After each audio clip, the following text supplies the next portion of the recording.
नमस्कार, मैं doctor Manju Singh SBL के यूट्यूब चैनल पर आप सभी का स्वागत करती हूँ। आज हम बात करेंगे हेयर फॉल की, जिसे कि हम हेयर लॉस या फिर एलोपेशिया भी कहते हैं।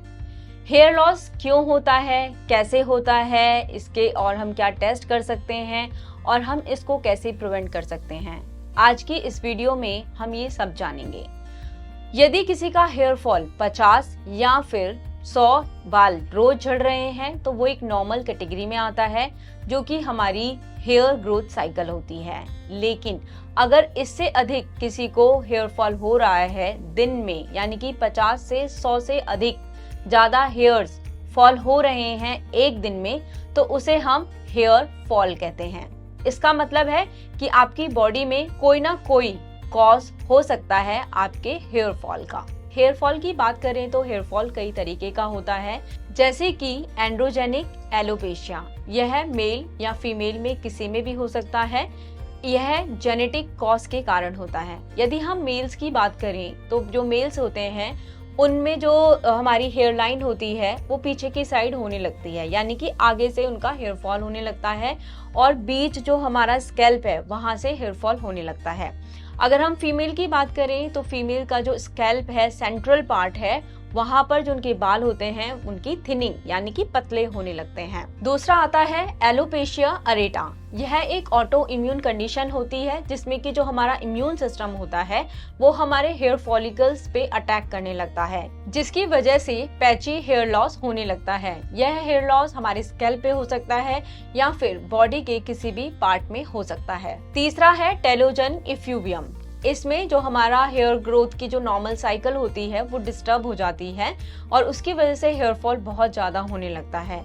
इसका जो रीजन होता है हेयर लॉस का वो होता है कोई भी स्ट्रेस हो सकता है, या फिर कोई बड़ी इलनेस हो सकती है, या फिर बॉडी में हार्मोनल चेंजेस हो सकते हैं। चौथा है ट्रैक्शन एलोपेशिया। ये हमारी वजह से होता है। क्यों? जब हम अपने बालों को बहुत ज्यादा टाइट से बांधते हैं एक लंबे टाइम तक के लिए, जैसे कि नॉर्मली जो फीमेल्स होती हैं वो पोनी टेल बांध लेती हैं और बहुत टाइट बांधती हैं, जिसकी वजह से उनका जो हेयर है वो उनमें हेयर फॉल होने लगता है और बाल पैचेस भी हो जाते हैं कभी कभी। पांचवा है एनोजन इफ्यूवियम।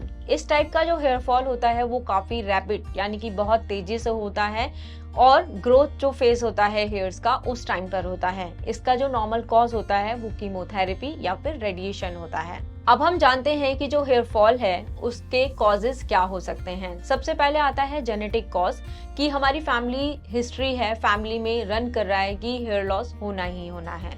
दूसरा जो आता है वो है हमारे हार्मोनल चेंजेस। हार्मोनल चेंजेस जो होते हैं वो चाइल्ड बर्थ के दौरान, प्रेगनेंसी के दौरान या फिर मेनोपॉज हो रहा है उस टाइम पर हो सकते हैं। मेडिकल कंडीशंस जैसे कि स्कैल्प में इन्फेक्शन हो जाना, यानी कि फंगल इन्फेक्शन हो गया, ल्यूपस हो गया, या फिर जो डायबिटीज की कंडीशंस होती हैं उनमें भी हेयर फॉल होने लगता है। इसके बाद जो नेक्स्ट आता है वो है मेडिकेशंस यानी कि ट्रीटमेंट्स, जैसे कि अर्थराइटिस की ट्रीटमेंट है, कैंसर की ट्रीटमेंट है, डिप्रेशन की हो गई। इन सारी ट्रीटमेंट्स में जो इसके साइड इफेक्ट्स होते हैं उनकी वजह से हेयर फॉल होता है। नेक्स्ट है फिजिकल या फिर इमोशनल स्ट्रेस का होना, एकदम से स्ट्रेस हो जाना या फिर कोई ट्रॉमेटिक इंजरी हो जाना, इनकी वजह से भी हेयर लॉस हो जाता है।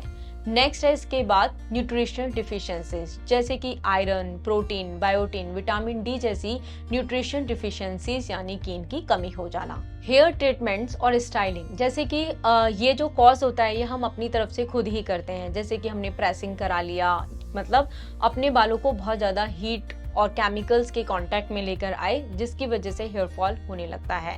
Next is ageing. जैसे जैसे हम बड़े होते हैं, हमारी एज बढ़ती है, तो जो हमारी नॉर्मल हेयर ग्रोथ साइकिल होती है वो भी स्लो डाउन हो जाती है, जिसकी वजह से जो हमारे बाल हैं वो पतले होने लगते हैं और हेयर फॉल होने लगता है। अब हम जानते हैं यदि किसी के बाल झड़ने लग रहे हैं यानी कि हेयर फॉल हो रहा है तो उसको कब सतर्क हो जाना चाहिए।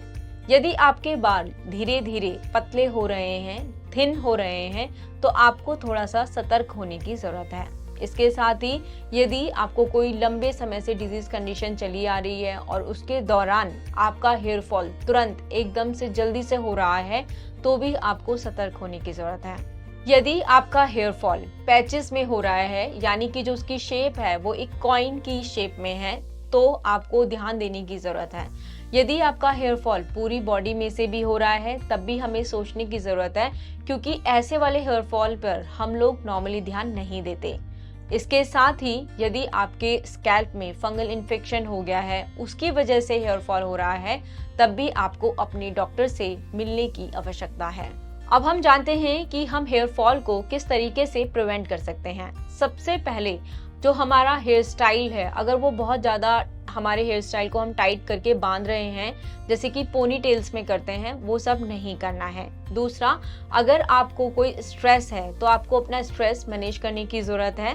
थर्ड, न्यूट्रिशन डिफिशियंसी अगर आपकी बॉडी में है, जैसे कि आयरन, विटामिन डी, बायोटीन की कमी है, तो आपको उसे सप्लीमेंट्स के थ्रू या फिर अपनी डाइट के थ्रू कंप्लीट करने की ज़रूरत है। इसके अलावा आप अपने बालों का रेगुलर डेज में भी बहुत अच्छे से केयर करेंगे, जैसे कि हार्श शैम्पूज जो मार्केट में अवेलेबल हैं उनका उपयोग नहीं करोगे आप, और बार बार ब्रश नहीं करना है। जैसे कि आजकल जो लोग हैं, फीमेल्स भी और बल्कि मेल्स भी, केराटिन और जैसे कि हमारा स्मूथनिंग जैसी थेरेपीज होती हैं, उनका बहुत ज़्यादा यूज़ और उनका बहुत ज़्यादा उपयोग करने लग गए हैं।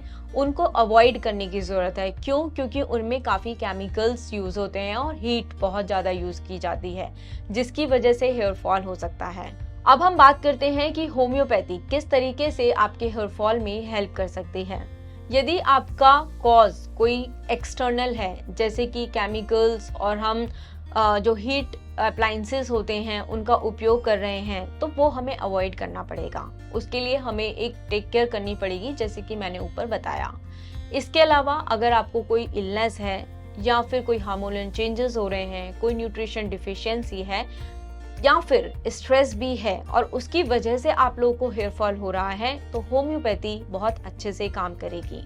होम्योपैथी इंडिविजुअलाइजेशन पर काम करती है, हर इंसान के लिए अलग होती है। टोटलिटी ऑफ सिम्टम्स लिए जाते हैं हर पेशेंट के लिए, और उस पेशेंट के लिए एक यूनिक और एक स्पेसिफिक मेडिसिन निकाली जाती है, जो कि उसका जो हेयर फॉल है उसे तो मेडिसिन ठीक करती ही करती है। इसके साथ ही यदि आपकी बॉडी में कोई और भी इलनेस है, आपकी इम्यून सिस्टम है उसको स्ट्रॉन्ग और उसको आपकी जो डिजीज कंडीशंस हैं उनके अगेंस्ट लड़ने में हेल्प करती है।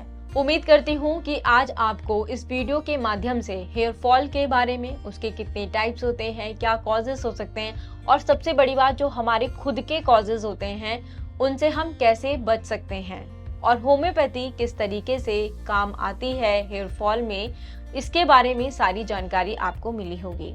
लेकिन अगर आपके मन में फिर भी कोई सवाल है तो आप हमें कमेंट सेक्शन में लिख सकते हैं। ऐसी और इन्फॉर्मेटिव वीडियोस के लिए आप एसबीएल का यूट्यूब चैनल सब्सक्राइब कर सकते हैं। धन्यवाद।